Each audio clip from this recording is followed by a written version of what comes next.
To understand majoritarianism and accommodation better, let us take the case of two countries, Sri Lanka and Belgium.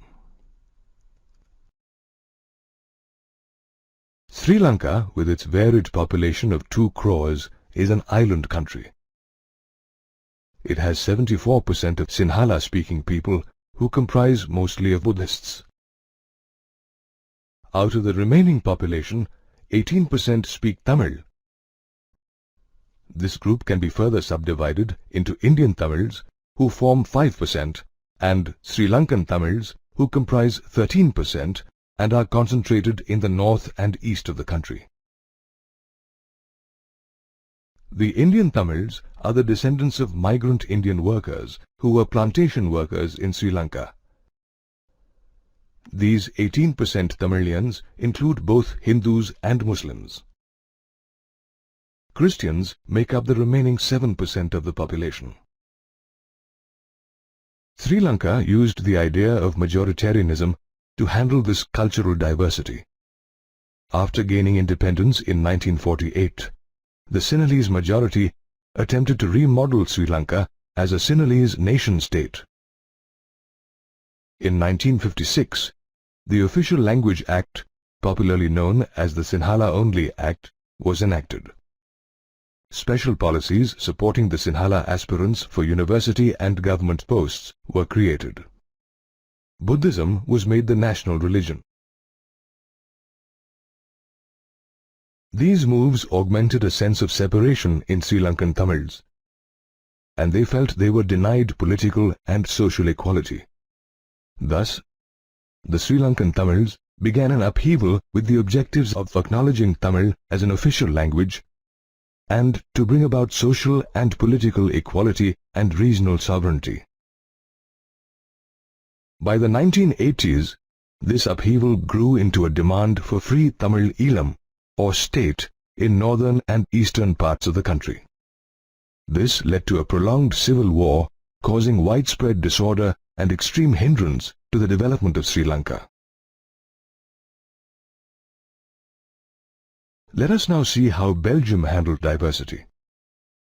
Belgium is located in northwest Europe. It shares its borders with the Netherlands, France, Luxembourg, and Germany. Out of the total population of around 1 crore, 59% speak Dutch and live in the Flemish region. 40% speak French and are settled in the Wallonia region, and 1% speak German. In contrast, the capital city of Brussels has 80% French-speaking people, and the remaining 20% speak Dutch.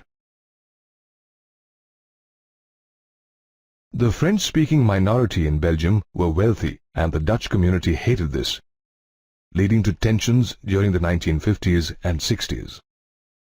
This friction was highest in Brussels, where the Dutch-speaking community was a minority. Unlike Sri Lanka, Belgium took up the approach of accommodation. The number of Dutch and French-speaking ministers were made equal in the central government.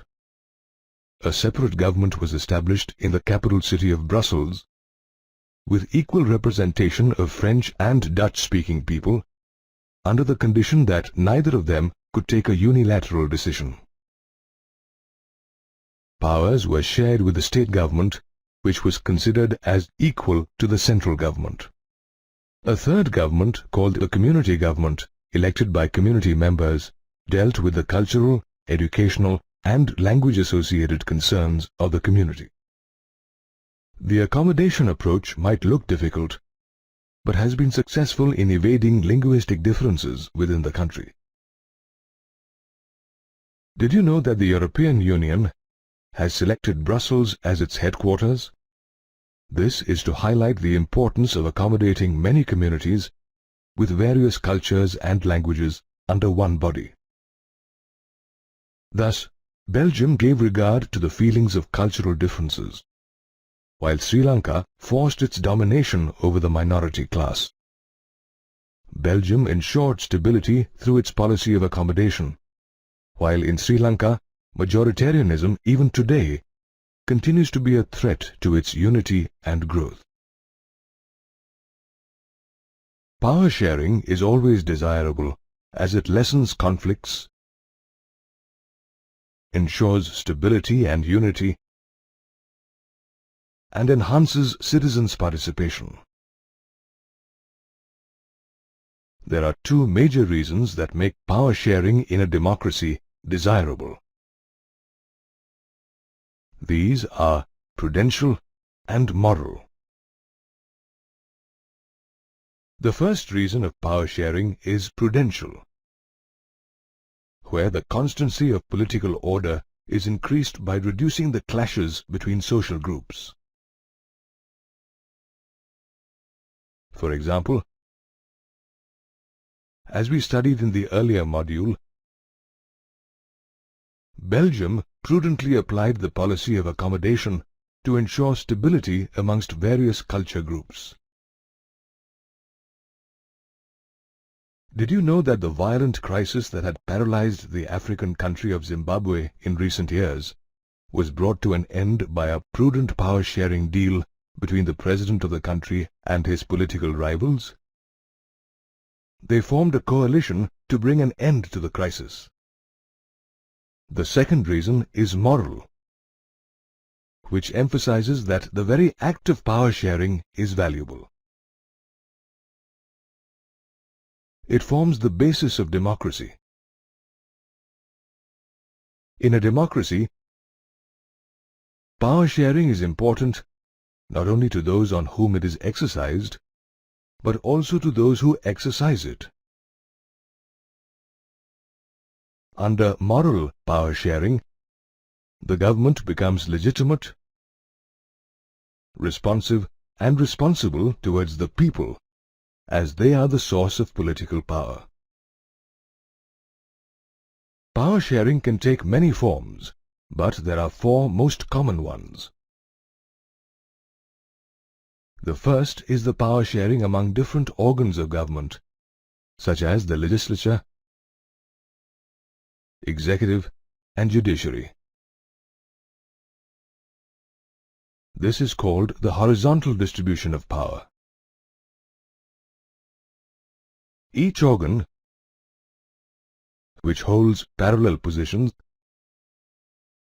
checks the other, resulting in a balance of power among different institutions. This is also called a system of checks and balances. Power sharing in governments can also be at different levels. This can be national, state, or regional government. It can also be a self-governing body like the panchayats in rural areas and municipalities in urban areas. This higher and lower division of power is also called the vertical division of power.